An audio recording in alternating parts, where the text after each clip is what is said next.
지금 대전교도소에 있어. 누구냐? 네 얼굴에 색칠한 놈. Selamat datang di channel Layar Tancap. Hari ini Layar Tancap akan menceritakan sebuah film berjudul The Bad Guys yang dirilis pada tahun 2014. Film ini merupakan rangkaian kejadian sebelum film Bad Guys The Movie terjadi. Film ini menceritakan tentang para kriminal yang direkrut oleh pihak kepolisian untuk membunuh, serta menghabisi pembunuh berantai serta kelompok yang sangat berbahaya, organisasi perdagangan manusia dan juga komplotan mafia yang menjual organ manusia. Oke, seperti biasa sebelum kita mulai alur ceritanya, jangan lupa tekan tombol subscribe dan like. Terima kasih. 것이야. 근데 사건 현장을 보면 말이야. 지문 왔대. 미친놈. Diawali oleh seorang detektif Nam yang diwawancarai oleh suatu program televisi untuk menerangkan kehidupannya sebagai detektif. Saat ini dia sedang bertanggung jawab menangani kasus besar yang dimulai 6 bulan lalu, ketika seorang perempuan dibunuh di jalan pada hari hujan. Dalam ketakutannya saat menangani kasus ini, dia memandang foto keluarganya. Esoknya reporter lalu mengikuti detektif dalam melaksanakan tugas penyamarannya. Mereka melihat seseorang perempuan yang berjalan pulang yang diikuti oleh seorang laki-laki misterius yang membawa sebuah pisau besar. Detektif langsung melompat pergi dari mobil serta mengejar sang pembunuh. Sang reporter turut mengajar, tetapi sayang pada malam itu detektif Nam kehilangan nyawanya. Sang pembunuh menikamnya dengan pisau berulang kali serta dikala reporter tiba dia cuma menemukan petugas Nam yang terbaring penuh darah. Kepergiannya jadi duka untuk satuan polisi. Komisaris polisi kita sebut pimpinan Gu Hyun memimpin pemakaman detektif Nam dan nyatanya detektif Nam merupakan putranya. Ia berlutut di hadapan cucunya. Penguburan berakhir di dalam mobil. Pimpinan Gu Hyun bertanya pada bawahannya di mana Kapten Gu. Bawahnya bertanya kenapa pimpinan Gu Hyun mencari sang anjing edan. Skene berpindah di dalam rumah Kapten Gu. Kapten Gu mengawali harinya seperti biasa, dia hidup seorang diri serta nampak tidak memperdulikan hidupnya sama sekali. Sarapannya cuma nasi yang disiram air serta kijing. Kapten Gu menerima telepon dari pimpinan Gu Hyun. Mereka berjumpa di sebuah warung soju. Pimpinan Gu Hyun mengatakan beliau takut dengan metode hidup Kapten Gu serta menganjurkan agar lebih memperhatikan kesehatannya. Dia bertanya ada apa pimpinan mencarinya. Pimpinan Gu Hyun menanggapi apakah Kapten Gu mau ditugaskan kembali. Kapten Gu mengira Kapten Gu Hyun lagi bercanda, jadi Anda mau mengirim anjing edan semacamku untuk membekuk penjahat yang sudah menewaskan putramu? Hal itu dibetulkannya, dia membutuhkan Kapten Gu. Dia ingin Kapten Gu membawa pembunuh itu dalam kondisi hidup serta membawanya ke hadapannya. Lanjut, bila Kapten Gu sukses menuntaskan permasalahan ini maka dia hendak menolong Kapten Gu membebaskan seluruh amarah yang tersembunyi di hatinya. Saat sebelum pergi beliau mengatakan menghajar orang baik merupakan kekerasan, pengajar orang jahat merupakan keadilan. Dan apa yang membuat Kapten Gu menaruh amarah di dalam hatinya? Kapten Gu sendiri telah kehilangan putrinya. Putrinya yang masih pelajar ditikam mati di salah satu sore pada saat pulang. Waktu itu pimpinan Gu Hyun sepertinya belum jadi komisaris. Di luar Yumi bertanya kepada pimpinan apakah laki-laki itu yang bernama Kapten Gu yang dijuluki anjing edan? Menjelaskan Kapten Gu merupakan polisi yang terkenal memakai kekerasan berlebihan saat menginvestigasi. Dia tidak memperdulikan status baik itu sahabat ataupun musuh dalam mengejar penjahat. Dia akan langsung melompat memperlihatkan taringnya serta menggigit, setelah itu baru bicara. Itulah asal mula julukannya. Kapten Gu menerima tawaran dari pimpinan Gu Hyun. Yomi memantau Kapten Gu yang sedang duduk dalam warung ini, lalu mengikuti Kapten Gu ketika mereka mendengar suara jeritan seorang perempuan. Kapten Gu seketika berpaling memandang seseorang perempuan yang sedang dijambak dan dipukuli beberapa orang laki-laki. Kapten Gu mengambil sebatang kayu di tepi jalan, kemudian menghajar dua laki-laki itu tanpa berkata apapun. Salah satunya dicekik dengan penuh kemarahan. Yumi berlari menghentikannya. Laki-laki itu bisa mati jika diteruskan. Mereka duduk di suatu warung yang terdapat di tepi jalan. Kapten Gu memberitahu terdapat 3 orang yang hendak direkrut menjadi tim anjing edan. Wong Chul, seseorang kepala mafia yang sukses menaklukkan Seoul selama 2 tahun. Hanya dalam durasi waktu 25 hari, 1 hari 1 area. Setelah sukses menguasai semua Seoul, Wong Chul dibekuk serta dijatuhi hukuman penjara 28 tahun. Sedangkan di penjara pun pengaruhnya masih sangat kuat. Pada saat seseorang napi dipukuli oleh petugas, dia membalas petugas itu serta para petugas lain tidak ada yang berani melawan. Kemudian Jung Moon, pelaku kasus Wayang Dong 2 tahun lalu, mempunyai catatan IQ 165 saat berumur 12 tahun. Ia merupakan anggota paling muda masa internasional, organisasi orang-orang jenius dari Korea serta peraih gelar doktor paling muda dalam aspek matematika. Tetapi yang sangat menyeramkan adalah dia juga dijuluki pembunuh berantai paling muda. Cuma dalam durasi 6 bulan sudah menewaskan 15 orang, tetapi tidak ditemui sidik jari di TKP, rambut tidak terdapat, jejak kaki, serta air liur tidak terdapat, cuma terdapat banyak korban. Terakhir, seorang pembunuh bayaran, tidak ada yang tahu gimana, di mana, serta kenapa dia menewaskan korbannya, serta tidak ada yang tahu masa lalunya. Tetapi saat melaksanakan satu pembunuhan, dia menyerahkan diri begitu saja ke polisian dengan busana yang masih penuh darah. Saat ini dia mendekam di penjara untuk menjalani masa hukuman 22 tahun. Mengapa harus mengumpulkan banyak orang semacam mereka? Mereka semacam binatang, tanya Yumi. Kekuatan Wong Chul, kemampuan Taesu, serta keahlian Jung Moon. Bila saya bisa memperkerjakan ketiganya maka tidak ada penjahat yang tidak dapat mereka tangkap di kolong langit ini. Dengan imbalan yang tepat mereka akan sangat menurut. Yumi memberitahu seluruhnya pada pimpinan Gu Hyun serta dia merasa metode ini beresiko sangat tinggi. Pimpinan Gu Hyun menerangkan pada Yumi mengenai para penjahat yang digabungkan Kapten Gu. Dia hendak menggunakan metode kotor buat menangkap kotoran. Pimpinan Gu Hyun membeberkan permohonan Kapten Gu, ketiga tahanan itu dibawa pergi dari penjara mereka masing-masing, dibawa dengan cara terpisah mereka sendiri bingung akan dibawa kemana, petugas polisi yang membawa tidak memberi penjelasan apapun, Kapten Gu menunggu mereka di suatu bangunan gereja tua di tempat terpencil Kapten Gu bersandar serta bersiap tidur, dia memerintahkan Yumi membangunkannya bila ketiga orang itu telah datang. Ketiga tahanan diperintahkan untuk berganti pakaian, Wong Chul bertanya, kenapa dia disuruh berganti pakaian, Taesu marah serta mencekik petugas sebab tidak menjawabnya untunglah dia membebaskan petugas itu serta dengan taat berganti pakaian.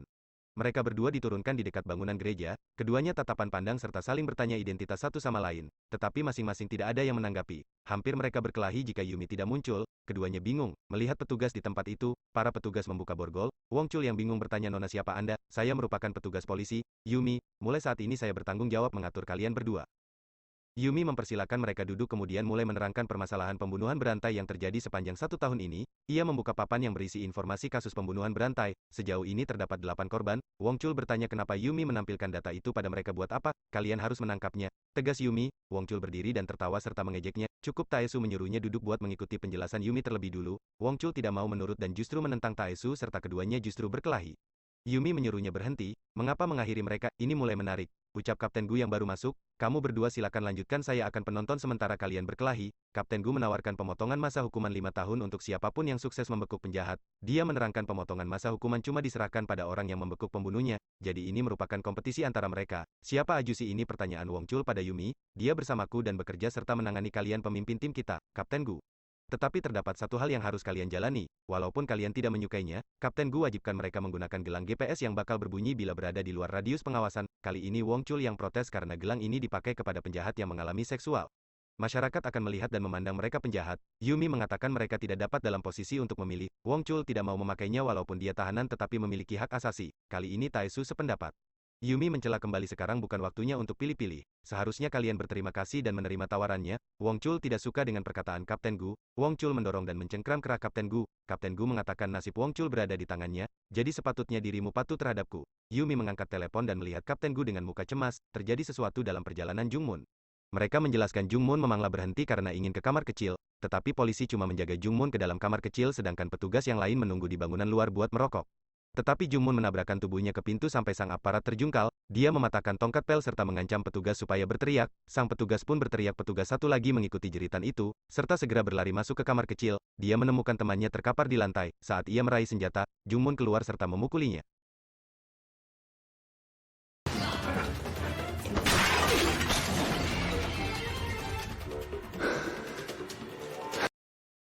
Jungmun melarikan diri 2 jam lalu, dia bisa berada di mana saja saat ini. Bila mereka tidak cepat mereka akan kehilangan jejaknya. Wong Chul dan Taesu mengetahui Kapten Go membutuhkan mereka buat pembekuk Jungmun. Taesu bertanya berapa lama masa hukuman Wong Chul, 28 tahun, dia mengatakan lebih bagus membekuk Jungmun daripada mati tua di penjara ini. Yumi mengatakan hukuman akan dipotong 4 tahun untuk siapapun yang membekuk Jungmun. Jungmun berangkat ke stasiun Spurt, dia duduk di sana serta mengeluarkan suatu gambar dirinya bersama seorang wanita. Kapten Go tidak memberitahu timnya kalau Jungmun tentu berangkat mencari Yojin perempuan yang nyaris jadi korban terakhirnya. Bukti Yojin penentuan hukuman buat Jungmun, Kapten Gu mengenal seorang yang mungkin tahu di mana Yojin berada. Wong Chul serta Taesu diturunkan di tempat orang itu. Kapten Gu memberikan mereka durasi 1 jam buat mencari tahu di mana Yojin. Wong Chul menjawab tidak masalah untuk mereka. Yumi serta Kapten Gu menunggu di mobil. Wong Chul serta Taesu masuk ke dalam suatu tempat hiburan private. Mereka datang di ruangan di mana berderet ruangan buat hiburan. Setiap ruangan dijaga oleh bodyguard. Saya atau Anda? Pertanyaan Taesu. Saya, jawab Wong Chul. Kemudian maju serta menghajar para bodyguard itu dengan mudah. Wong Chul masuk ruangan dan menemukan pemilik tempat itu. Rupanya Yojin dahulu sempat bekerja di tempat itu. Selanjutnya mereka berangkat ke suatu bangunan. Menurut petunjuk dari sang owner mereka ada di sebuah bangunan. Bangunan itu dihuni sebagian laki-laki semacam preman. Mereka tidak menyukai kehadiran Wong Chul serta Taesu. Anda atau saya? Pertanyaan Wong Chul. Saya, jawab Taesu, dan perkelahian pun terjadi.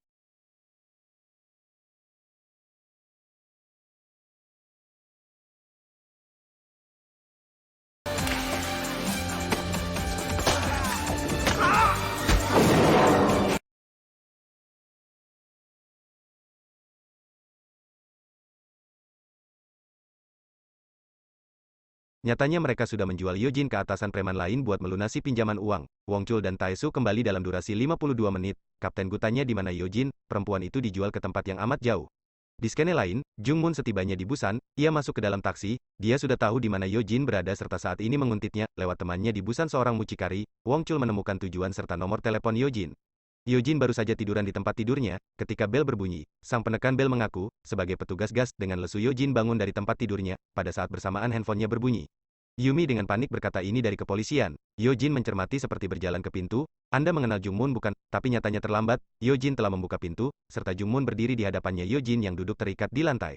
Dia bertanya bagaimana bisa tahu dia ada di sini, apa kau merasa bersalah atas apa yang kau lakukan padaku? Pertanyaan Jungmun tanpa ekspresi. Mengapa ia harus merasa bersalah? Dia berkata Jungmun berusaha membunuhnya, saya betul-betul tidak ingat sudah berusaha membunuhmu, kata Jungmun menanggapi.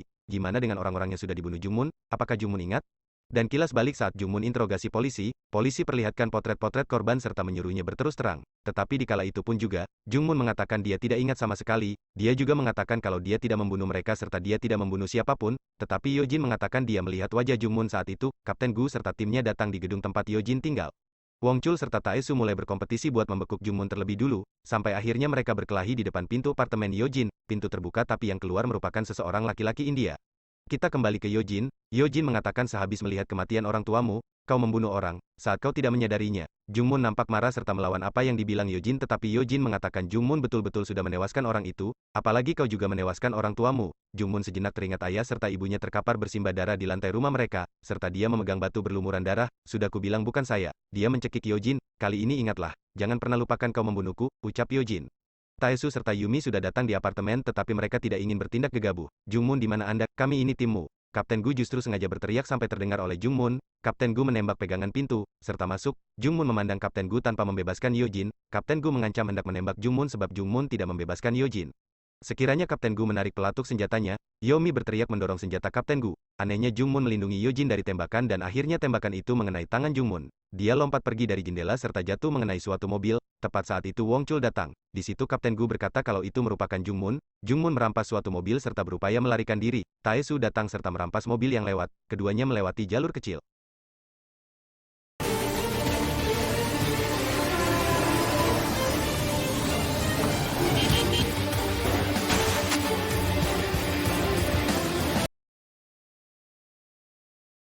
Kepala Jungmun terbentur setir dan dia pingsan sesaat. Ketika dia membuka pintu Wong Chul langsung meninjunya. 반갑다 정마.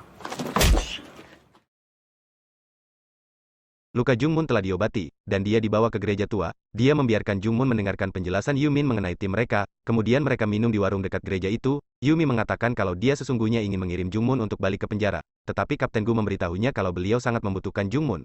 Sehabis muncul di warung, Wong Chul dan Taesu memeriksa pergelangan kaki Jungmun. Jungmun menggunakannya, yang artinya dia mau bergabung. Kapten Gu mengatakan saya hanya punya satu permohonan dari kalian, jika kau tidak mau kembali serta membusuk di penjara, berburulah semacam anjing, gigit serta sobek mereka yang menjadi target kita.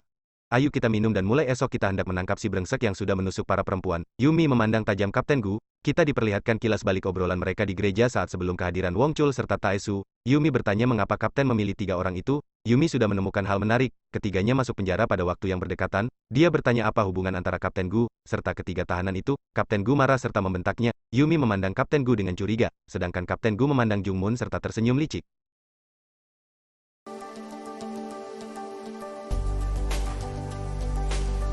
Begitulah akhir episode 1, gimana menurut kalian cerita dari film series The Bad Boys kali ini menarik bukan? Apakah kalian suka dengan alur ceritanya? Bantu Mimin subscribe, like dan komen di komentar agar Mimin terus bersemangat membuat alur cerita filmnya. Sampai jumpa kembali.